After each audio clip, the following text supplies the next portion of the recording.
Welcome back to the review of evidences of evolution. My first video was on the fossil record. So this is video 2 in the series. Today we are going to be talking about different morphological structures as an evidence for evolution. All right, first up, homologous structures. And homologous structures are those that appear to have come from a common ancestor. These indicate that the species are related. So here's some examples it gives you. I'd like to jump to this page in our packet. Let's see if I can move my face. There we go. We did this in class, but it never hurts to go through it again. So this is asking you, what do you think the function of the limb on each of these organisms would be? What does your arm do? Well, your arm can grab things. Your arm can use tools. Your arm can build things, hang, climb, hit, grasp, so many things. It also aids in feeding you, which is something that not all animals use their limbs for. Whales use theirs for movement, right? Cats similarly to move, but they also can catch prey. They can lift food to their mouth if they want to. Excuse me. Bats use theirs for flight. They also use theirs for eating. Birds for flight. Let's see. Crocodiles for movement and also swimming in general. So not only just walking, but swimming. Okay, so let's keep going. So this would be an example of a homologous structure. So homo means same and logos means information. And so what we mean by that is that these bones are in the same order. So even though on the outside we're not using them for the exact same purpose. Like, yes, you can swim with yours, but it's not its primary purpose. It is a purpose. Bats probably aren't using theirs to swim. I don't want to speak for the bats, but I don't think they're really using theirs to swim as much as, say, a whale. A whale is using theirs to swim every day, all day, whereas, the rest of us are using them for different purposes. That doesn't matter in a homologous structure. So what matters is the bones in them. And so we each have our humerus here. So let's see if I can I highlight? There we go. So we each have our humerus here. Yeah, okay, we'll do that right there. And so here's another humerus here, and another, whoops, a daisy, and another humerus here, and down here. Well, as best as I can do with that. And another humerus here and here. And so you can really see that, there we go.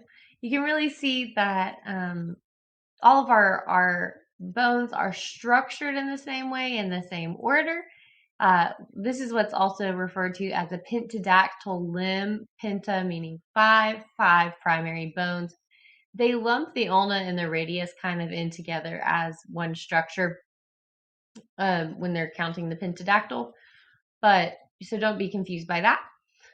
But anyway, the pentadactyl limb means that we all have a common ancestor.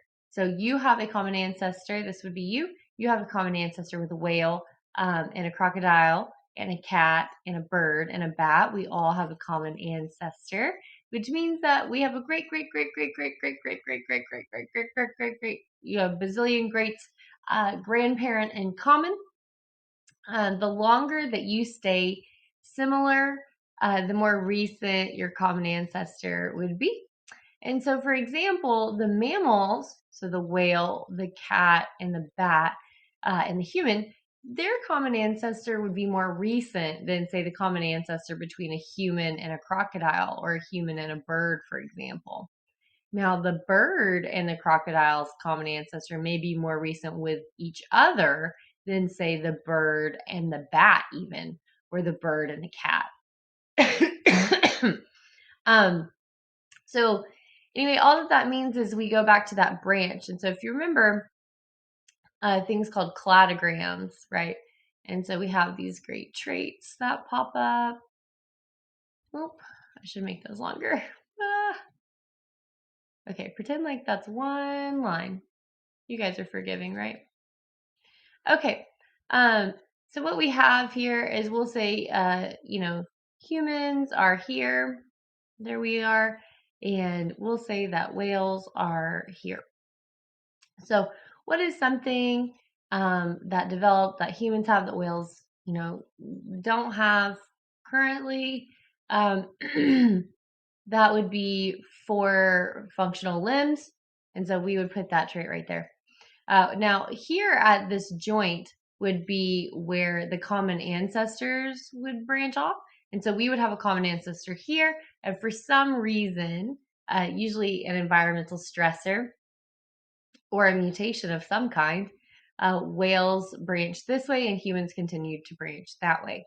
And so each of these would have happened with these organisms. And so way, way, way back here, we all would have had a common ancestor with one another. And even though that would have been a very long time ago, it's still why we're all built very similarly, is because we're built off of the same body plan. Now we've each diverged from that body plan, but that doesn't mean that we weren't all relatives or are not all relatives. We are currently related to one another. So it's important to note that. So that would be homologous. Next up is analogous. Now, when you see AN or an A at the beginning, it means opposite or without. So opposite information. So just because it is used for the same purpose does not mean that it is structured the same. So let's go back to our packet here. Change colors for you. Just because these are both used for flight, you've got a butterfly wing and a bird wing.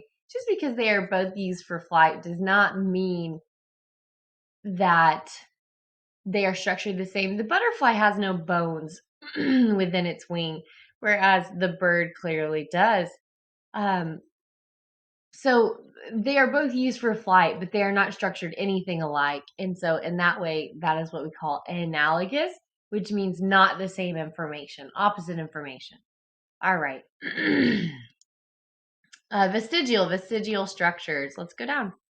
So vestigial structures are structures that used to have a purpose and do not currently have a purpose. So for an example, the cavefish on your worksheet, the cavefish is blind, and so the eyes that it has are what one would call a remnant, meaning that they do not currently have a function at all, as the cavefish is blind. But it's from a similar body plan to the minnow. So what's up? Why do they both have eyes or remnants of eyes, but one uses them and one doesn't? Well, cavefish live in the dark, and so eyes are pretty much completely worthless in the dark. If there's no light getting in at all, then there's no point in having eyes. The entire point of the eye is to let in a light, your pupil, right? The dark circle. Let's see here if I can. There you go. You've got your eyeball. Okay, the pupil right there. The pupil, it gets bigger when it is dark, and so it needs to let more light in, and it squeezes down and gets smaller when it is bright out, and it needs to kind of back away some of the light from that optic nerve in the back as to not overwhelm it. So if you're completely in the dark, these are useless. At night, you still have moonlight to help guide you. But if there's literally no light, then your eyes are not purposeful. And so the cavefish that were blind or with non-functioning eyes were surviving just as well, if not better, than things with eyes that try to use their eyes. And so it was a mutation that could stick around. Now, most animals that are blind in nature, it's not a beneficial mutation. And so they will be eaten or unable to mate and pass on those genes if it is something that is able to be passed on. And so they get taken out of the gene pool relatively quickly. In this case, cavefish it doesn't matter if you're blind or not, because it's completely dark. So their eyes are a vestigial structure. In humans, that would be your appendix, or your tailbone is another one. You do not use your tailbone for anything, and you do not currently use your appendix for anything.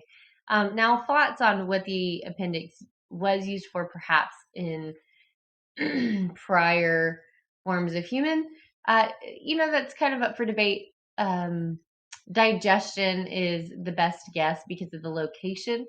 It is attached to your intestines. And so that would be the best guess that I've heard thus far. But it's hard to be definitive about that. And then here are some of the questions that it asks you to answer to find those relationships.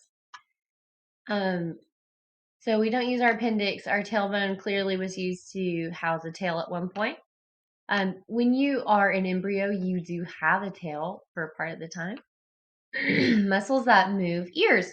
Boop, boop, boop, boop, boop, boop, boop. If you look at animals, they can move their ears around to try to hear, and they will move them in the direction to funnel more noise from wherever that sound is coming from. Muscles that make your hair stand up. Usually in nature, you make your hair stand up to look bigger, so it's like, please don't eat me. Same idea with like a puffer fish. They say you don't really use your little toe for balance, but I have a hard time with that one because I feel like you still do use your little toe for some balance. And people who lose their little toe, yes, you can still walk, but it is an adjustment. Wisdom teeth we do not use for anything, and they end up causing more of a problem than some people. Some people still have their wisdom teeth. Some people, they grow up just fine and there's no issue with them. You don't need them or anything to survive, and you currently don't use them. But for most people, our mouths have gotten so narrow and so small that wisdom teeth tend to grow in sideways and cause you all kinds of issues with your nerves. Some of you have gotten your wisdom teeth out this year, and so you know what that process is like. But it would have been much better to get them out than to let them grow and cause all kinds of damage for you. All right, so I'm going to stop the video here for right now and pick back up with another evidence of evolution. Thank you for joining me for another video.